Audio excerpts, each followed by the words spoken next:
이 아이는 릭입니다. 오늘은 촬영되고 싶지 않았지만 당신이 다시 재생 버튼을 누르는 바람에 저는 그를 아주 먼 과거 공룡이 지구를 누비던 시대로 보내버렸습니다. 원래대로 돌아가려면 그는 마이아사우루스 둥지에 숨겨진 타임머신을 찾아야 합니다. 마이아사우루스는 당시 둥지를 짓는 몇 안 되는 생물 중 하나였죠. 릭은 거대한 고사리 자욱한 수증기 그리고 대만 한모기 떼 속에서 정신을 차립니다. 처음에는 자신이 다시 작아진 줄 알았지만 아니었습니다. 이곳은 6600만 년 전의 지구였습니다. 그때는 나무가 지금보다 3배나 더 컸고 동물들은 수십 배나 더 거대했습니다. 풀숲 어딘가에서 거대한 무언가가 움직이는 소리가 들리고 릭은 도망쳐야 했습니다. 돌아갈 길은 없었습니다. 덤불 사이로 그림자가 나타납니다. 거대한 입 짧은 다리 거친 숨소리, 바로 티라노사우루스였습니다. 티라노사우루스는 숨을 들이쉬고는 움직임을 멈췄지만 덤불 뒤에 숨어있는 릭을 알아채지 못했습니다. 티라노사우루스는 가장 유명한 포식자 중 하나이지만 과연 가장 사나웠는지에 대해서는 아직 확실히 알 수 없습니다. 티라노사우루스의 물어뜯는 힘은 지구상에서 가장 강력했고 뛰어난 시력 덕분에 먹이를 정확하게 추적할 수 있었습니다. 내 당시 지구는 정말 위험한 곳이었습니다. 릭은 진흙탕에서 기어나와 보아뱀 같은 것을 밟았다. 알고 보니 그것은 거대한 디플로도쿠스의 꼴이었고 디플로도쿠스는 방문객을 알아채지도 못하고 계속 움직였다. 릭은 가죽을 붙잡고 기어올랐다. 그는 마치 버스를 타고 선사시대 숲을 가로지르듯 꼬리를 타고 나아갔다. 아래에는 초식 공룡 무리가 있었고 하늘에는 고대 새들의 실루엣이 날아다녔다. 디플로도쿠스는 고층 건물만 한 크기였으며 부드러운 잎을 먹고 살았고 거대한 심장은 머리로 피를 뿜어냈다. 그들의 긴 꼬리는 무기 역할을 하여 수톤에 달하는 채찍처럼 적을 공격할 수 있었다. 공룡이 물 쪽으로 몸을 기울이자 릭은 미끄러져 넘어졌다. 그가 간신히 일어섰을 때 트리케라톱스 무리가 지나갔다. 뼈로 된 목덜미 장식이 있는 거대한 뿔 달린 공룡들이 거친 숨을 몰아쉬며 느릿느릿 움직였다. 이것들은 상상 속의 괴물이 아니라 우리 지구에 실제로 살았던 동물들이었다. 과학자들은 그들이 뿔을 방어뿐만 아니라 의사소통에도 사용했으며 뿔의 주름 장식은 화려한 색이었을 것이라고 추측한다. 그중 한 마리가 코를 킁킁거리자 릭은 무리가 떠날 때까지 다시 덤불 속에 숨었다.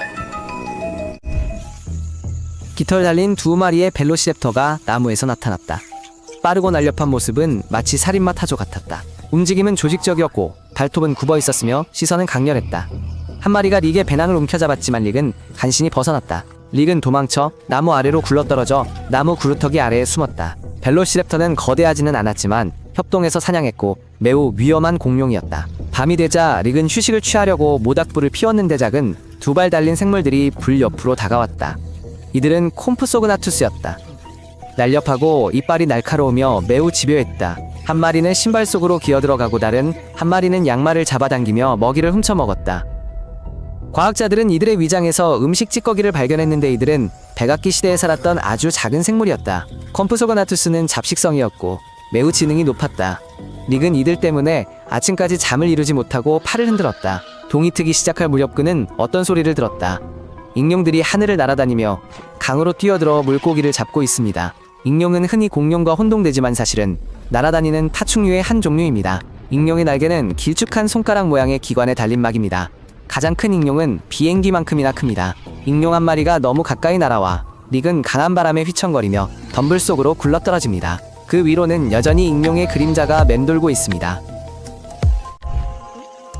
릭은 늪지대 저지대로 기어나와 지름길을 택하기로 합니다. 한 발짝 내딛자마자 허리까지 푹푹 빠질 고물 속에 거대한 무언가가 있음을 느낍니다. 그것은 데이노스쿠스였습니다. 공룡까지 사냥할 수 있었던 고대 악어였죠. 그 시절 지구는 육지 못지않게 물속에서도 위험했습니다. 릭은 그 악어와의 만남을 기다리지 않고 진흙에서 빠져나와 마른 땅으로 내려옵니다. 그는 앞으로 더욱 조심해야 한다는 것을 깨닫고 걸어갑니다. 강에서 멀지 않은 곳에서 둥지를 발견합니다. 안에는 새끼들과 새끼들에게 먹이를 주고 있는 어미 푸시타코사우루스가 있습니다. 릭은 순간 얼어붙지만 곧 정신을 차립니다. 그가 찾던 둥지가 아니었기 때문입니다. 그는 계속 나아가야 했습니다. 마침내 그는 찾던 둥지를 발견합니다. 가운데에 깜빡이는 장치가 있는 커다란 알무더기였습니다. 그것은 마이아사우루스의 둥지였습니다. 마이아사우루스라는 이름은 문자 그대로 어미도마뱀을 의미합니다. 그는 둥지를 짓고 나뭇잎으로 덮었으며 심지어 새끼들에게 먹이까지 주었는데 당시에는 매우 드문 일이었습니다. 릭은 몰래 다가가지만 발소리가 들린다. 마이아사우루스가 돌아와 그의 앞에 멈춰선다. 릭은 장치를 움켜쥐고 도망친다. 릭은 간신히 탁 트인 곳으로 나왔을 때 하늘에서 빠르게 커지는 밝은 점을 발견했다. 그것은 운석이었다. 당시 지구는 아직 역사상 가장 큰 재앙이 닥쳐올 줄 몰랐다. 6600만 년 전이 소행성이 지구에 충돌하여 화재 암흑 그리고 전 지구적 대멸종을 초래했다. 모든 종의 4분의 3과 거의 모든 공룡이 사라졌다. 주변 모든 것이 얼어붙었다. 남은 시간은 단 1분뿐이었다. 운석의 그림자가 숲 위로 드리워졌다. 공기는 무거워지고 하늘은 어두워졌다. 하지만 마지막 순간 포털이 열렸다. 릭은 달려가 뛰어내렸고 순식간에 사라졌다. 바로 그 순간 그의 뒤에서 섬광이 번쩍였다. 릭은 온몸이 더러워진 채 손에는 비늘 조각을 쥐고 눈에는 공포가 가득한 모습으로 우리 시대로 돌아왔다. 이 모든 것은 환상이 아니다. 뼈발 자국 둥지 그리고 제2층들을 통해 재구성된 우리 행성의 역사이다. 릭을 구독으로 응원해주세요. 그는 다시 살아남았습니다.